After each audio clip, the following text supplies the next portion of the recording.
विघटन की प्रथम कोटि अभिक्रिया। तो इसमें क्या करेंगे, सबसे पहले माना एक सामान्य रेडियो एक्टिव अभिक्रिया हो रही है, ठीक है, और सामान्य रेडियो एक्टिव अभिक्रिया में ए से बी उत्पादन है। ए क्या है, रेडियो एक्टिव तत्व का परमाणु, बी क्या है, रेडियो एक्टिव विघटन के बाद जो अन्य परमाणु बनेगा, ए के विघटन के बाद जो बनेगा वो बी होगा, ठीक है। अब देखो रदरफोर्ड और सोडी के नियम के अनुसार रेडियो एक्टिव विघटन की दर, रदरफोर्ड किसका नियम, रदरफोर्ड व सोडी के नियम के अनुसार रेडियो एक्टिव विघटन की दर उस क्षण पर, किसी क्षण की बात कर रहे हैं, उस क्षण पर रेडियो एक्टिव तत्वों की परमाणुओं की संख्या के समानुपाती होती है। रेडियो एक्टिव तत्वों की परमाणुओं की संख्या के समानुपाती होती है यदि माने हम, मैं एक साथ इसको इक्वेशन में लिख दूंगी, यदि विघटन के प्रारंभ में और किसी क्षण t पर परमाणुओं की संख्या क्रमशः n0 और nt, मतलब प्रारंभ में तो n0 परमाणु की संख्या और किसी समय t मतलब विघटन के बाद क्या होगी nt। तो क्या लिखेंगे, इस सब का कंक्लूजन क्या है, माइनस dn अपॉन dt समानुपाती है, किसके हैं, परमाणुओं की संख्या के समानुपाती होती है। समीकरण नंबर 1, समीकरण नंबर 1 में ऋणात्मक चिन्ह क्या प्रदर्शित कर रहा है कि dn का मान समय के साथ कम होता जा रहा है, ठीक है, कमी को बता रहा है। अब देखो dn अपॉन dt बराबर, यहाँ लगाया स्थिरांक लैम्डा n, यहाँ लैम्डा क्या है, एक समानुपाती स्थिरांक जिसे रेडियो एक्टिव विघटन स्थिरांक या छायांक, छायांक भी कहते हैं, ठीक है, और इसका मात्रक होता है सेकंड, ठीक है। अब देखो ये इक्वेशन नंबर 2, समीकरण 2 को पुनः व्यवस्थित करने पर, समीकरण 2 को पुनः व्यवस्थित करेंगे तो देखो पुनः व्यवस्थित भी करना, समाकलन भी करना है, तो देखो क्या करना, dn अपॉन n इसका समाकलन बराबर लैम्डा dt, समाकलन कर दिया, 1 अपॉन n dn का क्या हो जाएगा, log n हो जाएगा, 1 अपॉन n dn का क्या हो जाएगा, log n, और उसके साथ साथ दोनों तरफ माइनस का गुणा करेंगे तो यहाँ माइनस आ जाएगा, तो देखो क्या होगा, log n बराबर माइनस लैम्डा बाहर, इसका क्या हो जाएगा t, तो t लिमिट नहीं है c, ठीक है, c क्या है, समाकलन स्थिरांक, जब लिमिट नहीं होती तो एक स्थिरांक आता है। यदि n बराबर n0 व t बराबर 0 हो तो c बराबर क्या आ जाएगा, इस फॉर्मूले से log n0 आएगा या नहीं। अब इस n0 को समीकरण, इसमें इसका रख देते 3, समीकरण 3 में रखने पर, 3 में रखो क्या आएगा, देखो log n बराबर minus lambda t plus log n0 आ गया। अब आगे देखो, अब हम क्या करेंगे, इसको पक्षांतरित कर लेंगे, इसको इधर पहुंचा दो, तो क्या आएगा, देखो माइनस लैम्डा t बराबर log n minus log n0, log a minus log b क्या होता है, log a अपॉन b, तो यहाँ क्या आएगा, लैम्डा t बराबर माइनस, हाँ log a अपॉन b आएगा, तो a क्या n, b क्या n0, यहाँ तक आ गया। अब इसके बाद देखो हमें यहाँ से log हटाना है, इधर जाएगा तो e की पावर में ये चला जाएगा, इसके बाद यहाँ तो क्या आएगा, log n अपॉन n0 बराबर e की पावर माइनस लैम्डा की। अगर हमें log n लेना है तो n0 e की पावर n0 नॉट, आ गया, ये हो गया इक्वेशन नंबर 4। ये जो इक्वेशन नंबर 4 है प्रथम ओटी अभिक्रिया, ये एक विल्हेल्मी समीकरण है, ठीक है, ये भी विल्हेल्मी समीकरण का एक रूप है। सी में सी की फॉर्म में निकाला था तो वो भी विलयनी था, और ये भी क्या है, विलयनी समीकरण। और यहाँ जो लैम्डा है वो किसका काम कर रहा है, के का, तो लैम्डा किसके बराबर है, के। ठीक है, अभी आगे देखो, तो मैं दोबारा लिख रही हूँ, के बराबर किसके है, लैम्डा की, और ए किसके साथ समानता दर्शा रहा है, समानुपाती n0, मतलब जो n0 है वो सांद्रता, प्रारंभिक सांद्रता, ये तो। अब आगे देखो, इसकी जगह हम a माइनस एक्स की जगह क्या लिख सकते हैं, n। तो हमें क्या ये क्या बता रहा है कि जहाँ जहाँ a है वहाँ n0 लिखेंगे, और जहाँ a माइनस एक्स है वहाँ n लिख देंगे।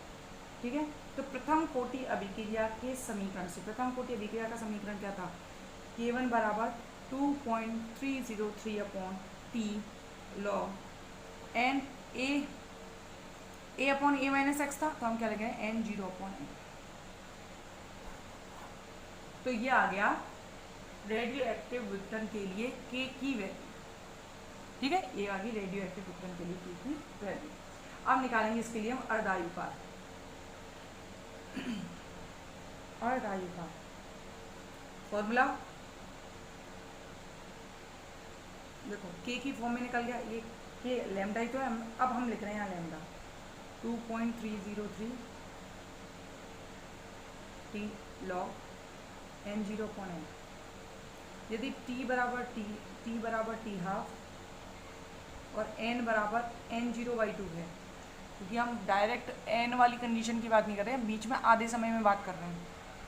तो देखो फॉर्मूला क्या होगा, टी हाफ बराबर इसी फॉर्मूले के बेस पे 2.303 लैम्डा कहाँ जाएगा, इधर लॉग n0 अपॉन n0/2, ये आ गया, n0 से n0 गया, क्या आ गया, log 2 की वैल्यू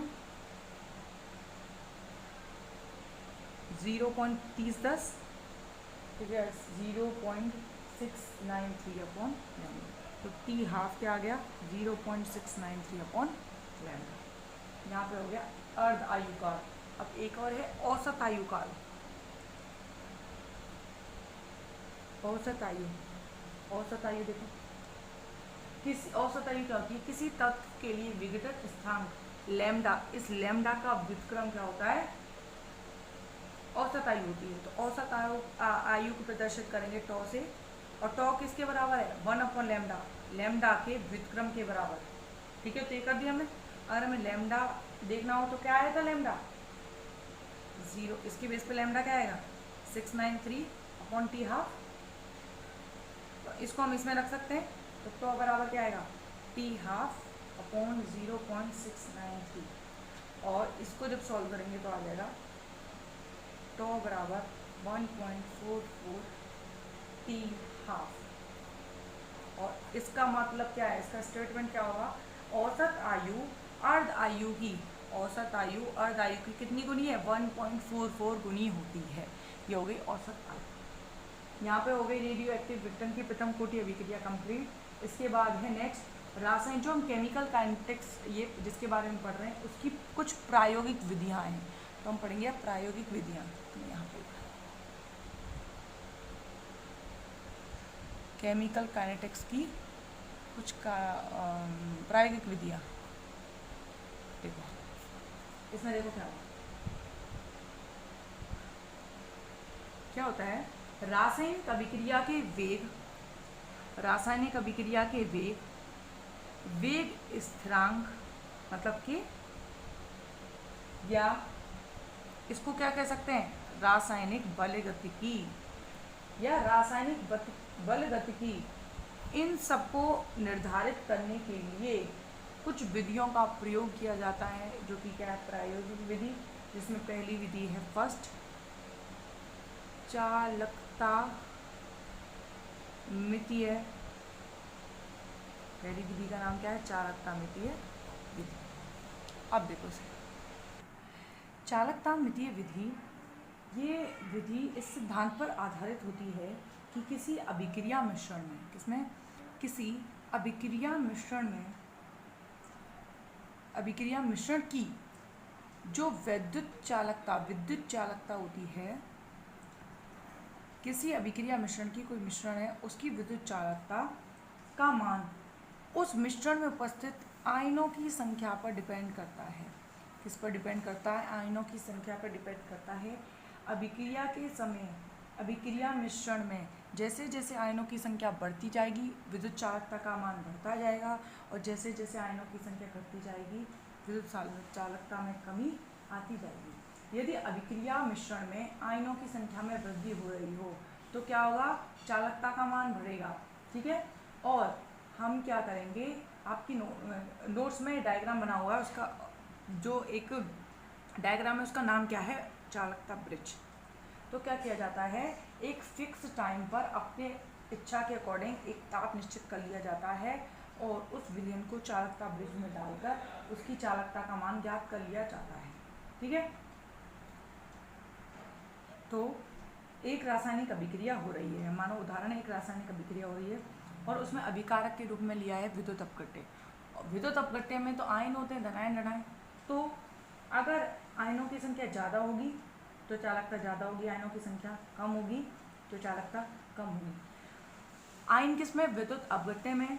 तो जब आयन विद्युत अपघट्य में है तो जैसे जैसे विद्युत अपघट्य की सांद्रता बढ़ेगी चालकता के मान में भी वृद्धि होगी। जब आयनों पे डिपेंड है तो विद्युत अपघट्य पे भी डिपेंड हो जाएगी। ठीक है, इसी आधार पर अब क्या किया गया है कि एक स्टेटमेंट दिया कि माना प्रारंभ में मतलब t बराबर 0 पर सांद्रता मान ली है, चालकता मान ली है C0, t पर चालकता मान ली है Ct और t बराबर अनंत पर सांद्रता मान ली है C अनंत। तो इस आधार पर हमें निकालना है स्थिरांक। कौन सा स्थिरांक? जो k वैल्यू निकाली। तो देखो k क्या है, k क्या था? 2.303 log a/a माइनस एक्स, ये तो था। ये था। अब देखो हमें k निकालने के लिए तो इसमें a और a माइनस एक्स की वैल्यू चाहिए, तो हम क्या करेंगे? ट्रांसफॉर्म करेंगे। कैसे? देखो इसके आधार पर x, इस फॉर्मूले में क्या था? x सांद्रता। तो अब देखो अच्छा C0 में से अगर हम Ct घटा दें, ठीक है, तो वो x के समान, x के साथ समानता दर्शाएगा। a माइनस एक्स की जगह हम क्या लग सकते हैं? Ct में से भी C अनंत घटा दिया। ठीक है, a माइनस एक्स में से भी क्या घटा दिया? अनंत। हम चालकता, दोबारा सुनो, मैंने पहले रिलेशन बताया। क्या बताया? जैसे जैसे आयन बढ़ेंगे चालकता बढ़ेगी। आयन किस में? अब हमने आयनों के लिए लिया है विद्युत अपघट्य, तो विद्युत अपघट्य में आयन ही होते हैं अधिकांश से, तो अधिकांश से आयन होते हैं। तो जैसे जैसे विद्युत अपघट्य की सांद्रता बढ़ेगी तो सांद्रता बढ़ेगी तो चालकता बढ़ेगी। ठीक है, तो हमने निकाला है t बराबर 0 पर चालकता इतनी होती है, C0, Ct और C अनंत। और चालकता किसके समानुपाती है? विद्युत अपघट्य की सांद्रता के। तो हम x बराबर सांद्रता है तो हम सांद्रता को किसके समानुपाती कर रहे हैं? चालकता के। तो इसीलिए हमने क्या किया है, प्रारंभिक कंडीशन में C0 माइनस Ct चालकता के समानुपाती, a माइनस एक्स पे Ct माइनस C0, तो इससे एक किसके समानुपाती हो जाएगा? C0 minus Cn। कुछ नहीं किया, हमने चालकता और सांद्रता में रिलेशन निकाल दिया। क्योंकि हमें रिलेशन पता है समानुपाती होते हैं, तो हमें जहाँ जहाँ a है वहाँ हमें चालकता के पदों में लिखना है। ठीक है, तो चालकता के पदों में लिखने के लिए a की जगह लिख सकते हैं C0 माइनस Cn। तो हम क्या कर सकते हैं, जहाँ a माइनस एक्स है इसकी जगह Ct अपॉन C अनंत, और इसको रख के इसकी वैल्यू निकाल सकते हैं। ठीक है, ये हो गई चालकता में विधि। नेक्स्ट देखो विभव मितीय विधि। विभव मितीय थ्योरेटिकल पोर्शन है थोड़ा। ये क्या होती है विभव मितीय विधि? विभव मितीय विधि द्वारा किसी अभिकारक की वही गति के अध्ययन करते हैं, काइनेटिक स्टडी करते हैं। इसके लिए क्या करते हैं? रासायनिक सेल लिया जाता है। क्या लेते हैं इसके लिए? एक रासायनिक सेल लेते हैं, और इस सेल में क्या व्यवस्था होती है? एक इलेक्ट्रोड पर दो इलेक्ट्रोड लगाते हैं इस सेल में। इसमें से एक इलेक्ट्रोड पर तो सांद्रता चेंज होती रहती है, एक पर फिक्स रहती है। एक इलेक्ट्रोड पर सांद्रता तो चेंज होती रहती है, एक पर फिक्स होती है। तो जिस पर चेंज होती है उसको कहेंगे सूचक इलेक्ट्रोड।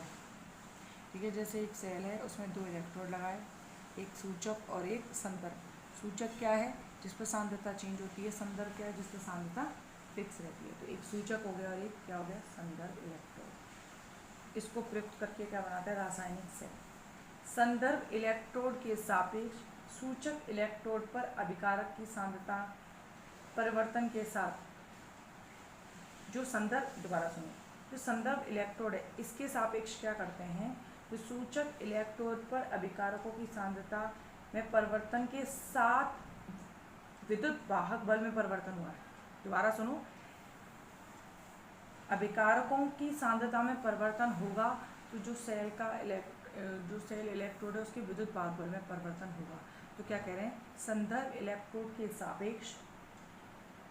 इलेक्ट्रोड के सापेक्ष सूचक इलेक्ट्रोड के जो विद्युत वाहक बल है उसमें कमी, परिवर्तन हुआ है। परिवर्तन कब हुआ है? जब अभिकारकों की सांद्रता में क्या हुआ? परिवर्तन। क्या बोलते हैं? सूचक इलेक्ट्रोड के विद्युत वाहक बल में परिवर्तन का पता लगाते हैं और उससे क्या करते हैं? गतिकी अध्ययन कर लिया जाता है। दोबारा बोल रही हूँ मैं, एक सूचक था, एक संदर्भ है। इस संदर्भ के द्वारा इस सूचक पर परिवर्तित विद्युत वाहक बल निकालते हैं और ये विद्युत वाहक बल परिवर्तित कब होता है? जब अभिकारकों की सांद्रता में इसमें क्या होता है? परिवर्तन होता है। जब ये सूचक इलेक्ट्रोड के विद्युत वाहक बल को पता लगा लेते हैं तो अभिक्रिया की गति की अध्ययन कर लिया जाता है। ठीक है, इसके अलावा अलग अलग समयों पर अलग अलग विद्युत वाहक बल निकाल लिया जाता है और उसके लिए ग्राफ बनाया जाता है। तो ग्राफ होता है वो एक सरल रेखा के रूप में प्राप्त होता है। सरल रेखा के रूप में प्राप्त होता है और उसके ढाल को, सरल रेखा के ढाल को क्या कहते हैं? वेग स्थिरांक के की वैल्यू कहते हैं। बस इतना होता है, तो कुछ भी नहीं है, थ्योरेटिकल क्वेश्चन है। नेक्स्ट, ध्रुवण मापी विधि। ये जो ध्रुवण मापी विधि होती है वो प्रकाशिक विधि का प्रकार है। ध्रुवण मापी और स्पेक्ट्रोफोटोमेट्री के बाद। ठीक है, तो उसमें पहला है ध्रुवण मापी। अब ये ध्रुवण मापी क्या होती है? ध्रुवण मापी विधि उनके लिए प्रयुक्त होती है जो प्रकाश सक्रिय होते हैं। प्रकाश सक्रिय कौन से होते हैं? जो समतल ध्रुवित प्रकाश के तल को दाईं ओर या बाईं ओर घुमाते हैं। जो दाईं ओर घुमाते हैं उन्हें दक्षिणावर्त ध्रुवण गुणक कहते हैं। जो बाईं ओर घुमाते हैं उन्हें वामावर्त ध्रुवण गुणक कहा जाता है। ठीक है, वे पदार्थ, अभी तो ये सक्रिय, प्रकाश सक्रिय योग की बात होगी। प्रकाश सक्रिय योगी की ध्रुवण मापी विधि को प्रदर्शित करेंगे। लेकिन ऐसे पदार्थ जो समतल ध्रुवित प्रकाश के तल को से अप्रभावित रहते हैं, किसी भी तल में नहीं घुमाते हैं, तो क्या हो जाते हैं? प्रकाश अक्रिय।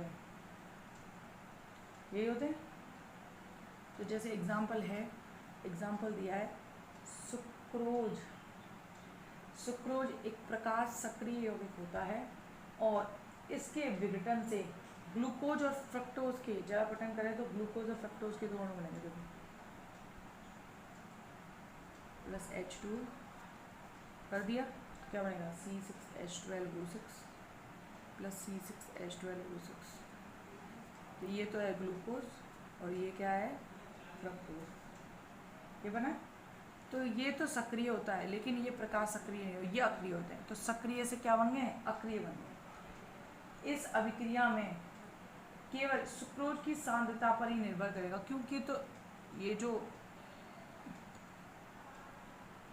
जो उत्पाद बने इनकी सांद्रता पर अभिक्रिया वेग की निर्भरता नहीं होगी, केवल किस पर होगी? ग्लूकोज पर, जो कि कैसा प्रकाश सक्रिय है। क्यों? क्योंकि ये छद्मकोटि अभिक्रिया है। छद्मकोटि अभिक्रिया में जो सुक्रोज है, सुक्रोज पर अभिक्रिया वेग निर्भर करेगा। ठीक है, तो अब आगे सुनो। जो अभिक्रिया मिश्रण है हम क्या करेंगे? उसे ध्रुवण मापी में लेकर नियमित समय अंतराल पे घूर्णन कोण को नोट कर लेंगे। घूर्णन कोण क्या है? घूर्णन कोण वह कोण है जिस पर समतल ध्रुवित प्रकाश, जैसे हमने कोई प्रकाश सक्रिय यौगिक लिया और उस पर समतल ध्रुवित प्रकाश डाला तो क्या होगा? वह प्रकाश सक्रिय यौगिक समतल ध्रुवित प्रकाश को बाईं या दाईं ओर घुमाएगा, तो जितने कोण से घुमाएगा वो होगा घूर्णन कोण। तो क्या है? हमने अभिक्रिया मिश्रण में इसको ले लिया, अभिक्रिया मिश्रण इसको, ये अभिक्रिया मिश्रण इसको ध्रुवण मापी में ले लिया और समय समय पर घूर्णन कोण नोट किए। और कोणों की अब बात करें तो t बराबर 0 पर हमने माना थीटा 0, t पर माना थीटा t, और अगला अनंत का मतलब है अगले दिन, काफ़ी टाइम बाद, थीटा अनंत, ये है घूर्णन कोण। तो इसी तरह जैसे हमने चालकता विधि के लिए निकाला था, हमने क्या करना है, k की वैल्यू निकालने के लिए क्या लिखना है, a upon e minus x. तो हम क्या कर सकते हैं, इसमें भी सेम जैसे चालकता विधि में a थीटा 0 माइनस थीटा अनंत, सांद्रता और घूर्णन कोण में संबंध निकालना है। तो जहाँ a है वहाँ थीटा 0 माइनस थीटा अनंत लिख देंगे, थीटा अनंत लिख देंगे, ठीक है। इसकी वैल्यू इसमें पुट करने पर आराम से k की वैल्यू निर्धारित हो जाएगी। नेक्स्ट है स्पेक्ट्रो फोटोमितीय। अब ये क्या होती है, स्पेक्ट्रोफोटोमेट्री विधि में पहले क्या समझेंगे। देखो, जब हम प्रकाश विकिरण को, हमने क्या किया है, कोई प्रकाश विकिरण है, उसको किसी पदार्थ पर आपतित कर रहा है, तो क्या होगा, इस विकिरण का कुछ भाग तो इसके द्वारा एब्जॉर्ब हो जाएगा, कुछ भाग पारगमित हो जाएगा और कुछ भाग परावर्तित हो जाएगा। जैसे इस पर पड़ा परावर्तित, कुछ अवशोषित, कुछ पारगमित, ये हो जाएगा। तो 3 भागों में बढ़ जाएगा। जो अवशोषित होगा, जो प्रकाश विकिरण अवशोषित होगी, कितनी हुई है, वो किस पर निर्भर करेगी, प्रकाश जो पदार्थ है, पदार्थ के नेचर पर निर्भर करेगी। इसी आधार पर एक लॉ दिया गया है, बियर लैम्बर्ट लॉ, जिसे आप ऑर्गेनिक केमिस्ट्री में नेक्स्ट ईयर पढ़ोगे डिटेल में। तो उसके आधार पर फॉर्मूला आता है A बराबर एप्सिलॉन Cl। यहाँ पर A है प्रकाश घनत्व, एप्सिलॉन अवशोषण गुणांक, C पदार्थ की मोलर सांद्रता, और बचा L है जिस मोटाई में से प्रकाश विकिरण को गुजार रहे हैं। तो क्या है, मोटाई लिख रही है, शॉर्ट में लिख रही है, ठीक है। तो ये क्या, इससे ये फॉर्मूला आता है जिससे हम पता लगा सकते हैं आसानी से कि कितना प्रकाश अवशोषित किया गया है। अब आगे देखते हैं क्या, कि जो रासायनिक अभिक्रिया होती है उसमें अभिकारक किस में बदलता है, उत्पाद में चेंज होता है। तो जो उत्पाद के क्रियाकारक समूह, जो उत्पाद है उसके उत्पाद के क्रियाकारक समूह तथा बंध संरचना अभिकारक से भिन्न होते हैं। दोबारा, ये अभिकारक से क्या बना है, उत्पाद बना है। तो उत्पाद के समूह, संरचना, बंध है, वो इससे अलग होते हैं कि नहीं, तो इससे तो चेंज होंगे, ठीक है। तो इससे अलग होते हैं जिससे जो अवशोषित विकिरण, जिसमें अवशोषित विकिरण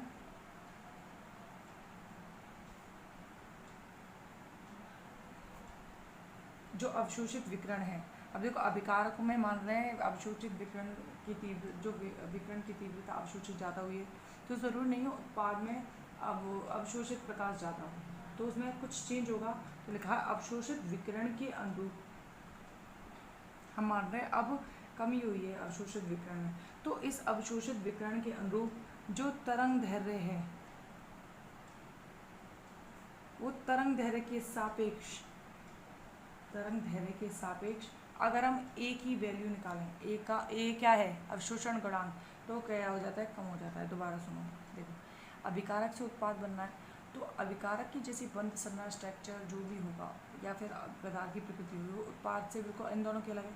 अगर अवशोषित विकिरण की तीव्रता प्रारंभ में ज़्यादा थी और हम मानते हैं बाद में उत्पाद में कम हो गई है, तो जब अवशोषित विकिरण की तीव्रता कम होगी तो तरंग दैर्घ्य में भी कम होगी, तरंग दैर्घ्य में कमी होगी। तो अवशोषित विकिरण तरंग दैर्घ्य की कमी के सापेक्ष अवशोषण गुणांक, उसका मान भी क्या हो जाता है, इसका कम। जो अवशोषित विकिरण कम है तो अवशोषित गुणांक का मान भी क्या हो गया, कम है। अतः अभिक्रिया की प्रगति का अध्ययन करने के लिए अलग अलग समय अंतराल पर ये जो प्रकाशिक घनत्व है ना, ये तो अवशोषण गुणांक है, सॉरी, अलग अलग समय पर प्रकाशिक घनत्व क्या था, सॉरी एप्सिलॉन था, सॉरी, ये हो गया प्रकाश घनत्व, एप्सिलॉन है। दोबारा सुनो, जो अभिकारक है, मैंने ए को अवशोषण गुणांक बता दिया। ए क्या है? प्रकाश घनत्व। एफ साइलेंट, बात वही बताऊंगी पर ए की जगह एफ साइलेंट देखो। अभिकारक से उत्पाद बना है, तो अभिकारक में क्या है? अवशोषित विकिरण ज़्यादा है, लेकिन उत्पाद में अवशोषित विकिरण ज़्यादा नहीं है। तो अवशोषित विकिरण में कमी है, तो तरंग दैर्घ्य के मान में भी कम होगी। और जब तरंग दैर्घ्य के मान में कमी है, अवशोषित विकिरण के मान में कमी है, तो एफ साइलेंट अवशोषण गुणांक का मान भी क्या हो जाएगा? अवशोषण गुणांक का मान क्या हो जाएगा? और अगर हमें इस अभिक्रिया वेग और इस बल गतिकी का पूरा संपूर्ण अध्ययन करना है, तो हमें क्या करना है? समय समय पर प्रकाशिक घनत्व ए की वैल्यू रखकर इसका मान ज्ञात करेंगे। जैसे आगे उदाहरण देते हैं, जैसे प्रारंभ में प्रकाश घनत्व मानते हैं हम A0 स्टार्टिंग में, इसी समय t पर मान होता है AT, और अनंत समय पर हो गया A अनंत। सेम जैसे और दोनों में किया था वही। तो हम A किसके समानुपाती मान सकते हैं? A Anant minus A0, A minus x क्या हो जाएगा? A Anant minus AT। तो प्रथम कोटि अभिक्रिया के लिए क्या रह जाएगा? K 303T log A की जगह ये value upon A minus x की जगह ये वैल्यू रखिए, और इसके द्वारा आराम से निकाल सकते हैं K की वैल्यू। तो ये सीधी सीधी इसके कॉन्सेप्ट थोड़ा थोड़ा समझ में आ जाए तो आराम से आप ये वीडियो को लिख सकते हो। इसके बाद नेक्स्ट टॉपिक है रासायनिक बल गतिकी के सिद्धांत। ठीक है, तो ये आगे थोड़ा डिटेल का टॉपिक है और समझने लायक भी काफ़ी अच्छा है। इसे हम